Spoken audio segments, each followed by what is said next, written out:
Noong siya ay unang nahalal noong 2007 sa Davao hanggang sa maging pangalawang Pangulo, makikita ang tuloy-tuloy na pagtaas ng kanyang idinideklarang net worth. Pero kulang-kulang at kaduda-duda ang mga detalyeng nasa SALN. Kasabay pa rito ang mga documented movement o daloy ng malalaking pondo o transactions sa iba't ibang bank accounts ni na VP Sara at kanyang asawa. Simple lang naman ang ating tanong. Ang pagyaman bang ito ay naaayon o proportionate sa kanyang sahod at iba pang lehitimong pinagkakakitaan? Noong nakaraang pagdinig, Madam Chair, masusi at detalyado nating sinuri ang mga SALN ng pangalawang Pangulo mula 2007 hanggang 2024. Kapansin-pansin ang pagtaas ng kanyang net worth through the years. Pero inote natin na base sa 2024 SALN, siya at ang kanyang asawang si Attorney Manasseh Escarpio ay may net worth na 88.5 million, ang pinakamalaki sa kanyang halos 2 dekada sa gobyerno.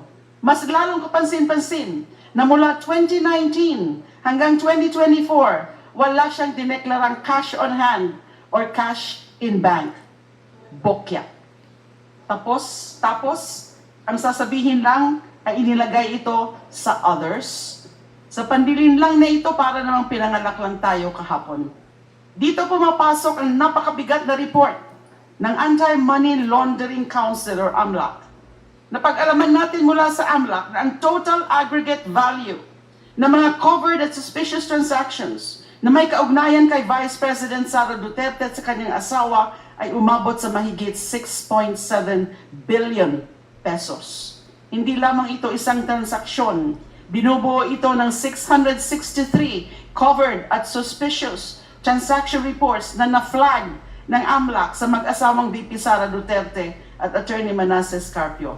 Relevantly, we can take legislative notice of the fact na sa pagsasampa ng kaso ni Manasseh Escarpio laban sa ilang mga miyembro ng committee ito, sa BSP at AMLAC officials at ilang John Does ukol sa paglabag daw sa Bank Secrecy and Data Privacy Act at kasama nga po kaming 4, ay waring inamin na niya ang pag-iral at pagiging lehitimo na mga bilyon-bilyong pisong transaksyon na dumaloy sa bank accounts niya at ni VP Sara. At dito ay kapansin-pansin ng napakalaking discrepancy o hindi pagkakatugma mula sa mahigit 4.4 bilyong pisong pumasok sa kanilang mga account kumpara sa mga halagang idineklara sa mga SALNs. Ang tanong, bakit wala sa SALN? Saan ito napunta o ginamit? Bakit wala itong nibakas man lang sa mga deklarasyong dapat sana'y sumasalamin sa buong financial truth ng isang public official? Ito po ay hindi lamang discrepancy. This is red flag of the highest order.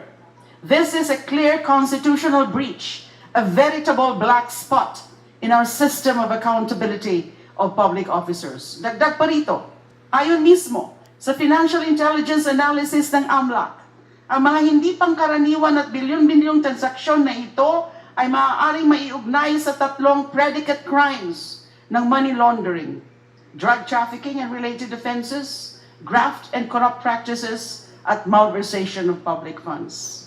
Napagtitibay rin ng ulat ng AMLAC ang mga resulta ng investigasyon ni dating Senador Antonio Trillanes IV.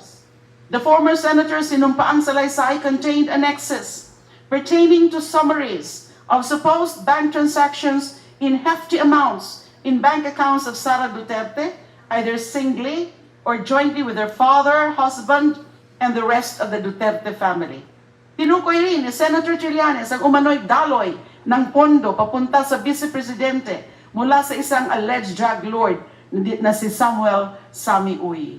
This representation, as you may remember, randomly selected 18 transactions, and we've been corrected earlier by the Honorable Chair. 19 transactions nga po pala ang aking pinili randomly from the transactions appearing dun sa annexes ng sinumpaang salaysay ni Senator Trillanes. The AMLAC confirmed that 19 out of 19 randomly selected transactions appeared in AMLAC records. Kung hindi nagtutugma ang dineklara ni VP Sara sa SALN niya sa mga naiulat na bulto-bulto at dambuhalang transactions ng AMLAC, Ito namang mga sinuri nating transaksyon sa annexes ng sinumpang salaysay ni Senator Trillanes ay tugmang-tugma sa nasa AMLAC report.